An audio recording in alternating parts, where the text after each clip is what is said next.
నమస్తే ఫ్రెండ్స్, నేను మీ Shravani. Welcome back to Shravani's kitchen. ఈరోజు మన కిచెన్లో రవ్వతో రుచికరమైన టేస్టీ స్నాక్ని చూపించబోతున్నాను. వీటిని త్వరగా చేయడమే కాదు, టేస్ట్ చాలా చాలా బాగుంటుంది.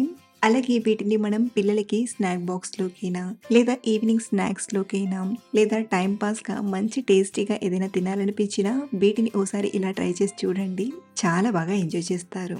మరి ఉప్మా రవ్వతో రుచికరంగా చేసుకునే ఈ ఈజీ రెసిపీని ఎలా చేయాలో ఇప్పుడు చూద్దాం రండి. ముందుగా స్టవ్ ఆన్ చేసి ప్యాన్లోకి ఒక 2 టేబుల్ స్పూన్ల నెయ్యిని తీసుకోండి. నెయ్యి వేడయ్యాక ఇప్పుడు ఇందులోకి ఒక అరకప్పు బొంబాయి రవ్వను తీసుకోండి. బొంబాయి రవ్వ అంటే మనం ఉప్మా చేసే రవ్వే అండి. ఇలా తీసుకున్నాక మంటను మీడియం ఫ్లేమ్లో పెట్టి కలుపుతూ బాగా ఫ్రై చేయండి. కనీసం ఈ రవ్వ ఫ్రై అవ్వడానికి 4-5 నిమిషాల టైం పడుతుంది. ఇలా మనం రవ్వను ఒక పక్కన ఫ్రై చేస్తూనే మరో పక్కన ఇంకొక గిన్నెలోకి మనం ఏ కప్పుతో అయితే రవ్వను తీసుకున్నామో అదే కప్పుతో పాలను తీసుకోండి. మనం తీసుకున్న అరకప్పు రవ్వకి 1 కప్పు పాలైతే కరెక్ట్గా సరిపోతాయి.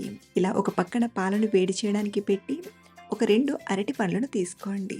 ఇలా పైన మచ్చలుండే అరటి పండ్లైతే ఇంకా మంచిది. లేదంటే ఇలా నార్మల్గా పండిన అరటి పండ్లతో అయినా చేసుకోవచ్చు. ముందుగా అరటి పండ్ల పైనున్న తొక్కను తీసేసి ఇలా ఒక ప్లేట్లోకి తీసుకొని ఫోర్క్ స్పూన్తో కానీ లేదా మ్యాషర్తో కానీ బాగా మ్యాష్ చేయండి. ఇక్కడ నేను ఫోర్క్ స్పూన్తో ఇలా మ్యాష్ చేస్తున్నాను కదా, మీరు కావాలంటే చేతితో అయినా మెదిపి తీసుకోవచ్చు, లేదా మిక్సీ గిన్నెలోకి తీసుకొని లైట్గా గ్రైండ్ చేసైనా తీసుకోవచ్చు.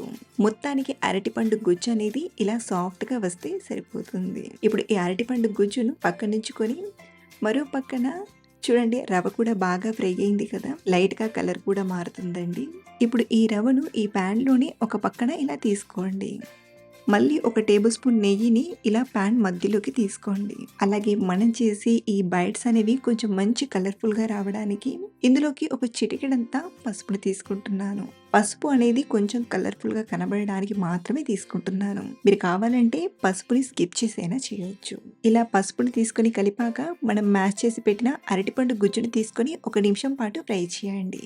ఇలా నెయ్యిలో అరటిపండును ఫ్రై చేయడం వలన చాలా మంచి టేస్ట్గా వస్తుంది. ఇలా కొంచెం సేపు ఫ్రై చేశాక ఇందులోకి ఒక అరకప్పు కొబ్బరి తురుమును తీసుకుంటున్నాను. నేను పచ్చి కొబ్బరికి ఉండే బ్రౌన్ పార్ట్ని తీసేసి గ్రైండ్ చేసి తీసుకున్నానండి. మీ దగ్గర పచ్చి కొబ్బరి లేకపోతే ఎండు కొబ్బరి పొడినైనా తీసుకోవచ్చు. ఇలా కొబ్బరి పొడిని కూడా తీసుకొని మళ్ళీ 1-2 నిమిషాలు బాగా ఫ్రై చేయండి. ఇప్పుడు రవ్వను కూడా కలుపుకుంటూ బాగా ఫ్రై చేయండి. ఇప్పుడు ఇందులోకి మనం పక్కన వేడి చేయడానికి పెట్టిన పాలను తీసుకుందాం. చూడండి, పాలు కూడా చక్కగా వేడయ్యాయి కదా. ఇప్పుడు ఈ పాలను రవ్వలోకి తీసుకొని కలపండి. ఇలా మనం కలుపుతూ ఉండగానే రవ్వ అనేది పాలను బాగా పీల్చుకొని క్వాంటిటీ అనేది డబుల్ అవుతుంది. ఇలా పాలన్నీ దగ్గర పడ్డాక ఇందులోకి ఒక అరకప్పు చక్కెరను తీసుకోండి. అలాగే మంచి ఫ్లేవర్ కోసం ఒక 1 టీ స్పూన్ యాలకుల పొడిని కూడా తీసుకొని బాగా కలపండి. చక్కెర ఎలా అయితే కరిగిపోతుందో అలా మళ్ళీ కాస్త పలచబడుతుంది కాబట్టి కలుపుతూ ఇది కొంచెం ప్యాన్కి సెపరేట్ అయ్యేంత వరకు ఉడికించండి. ఎప్పుడైతే ఇలా ప్యాన్కి సెపరేట్ అవుతుందో అప్పుడు మనకు కావాల్సిన కన్సిస్టెన్సీకి వచ్చినట్లు. మీరు కావాలంటే చిన్న ముద్దను తీసుకొని రౌండ్గా చేసైనా చూడొచ్చు. సో ఇలా మనకు ఈ కన్సిస్టెన్సీలోకి వచ్చాక ఇప్పుడు స్టవ్ ఆఫ్ చేసేసి ఒక ప్లేట్లోకి తీసుకుందాం. ఇది తొందరగా చల్లారడానికి ఇలా ప్లేట్లోనే కొంచెం పల్చగా అని తీసుకోండి. ఇది కొంచెం చల్లారాక కొద్ది కొద్దిగా తీసుకుంటూ రౌండ్ బాల్లా చుట్టి తీసుకుందాం. మరీ పెద్దగా కాకుండా మనం ఈ సైజులో చేసుకుంటే సరిపోతుంది. ఇలా ఒక్కొక్కటి చేస్తూ ప్లేట్లోకి తీసుకోండి.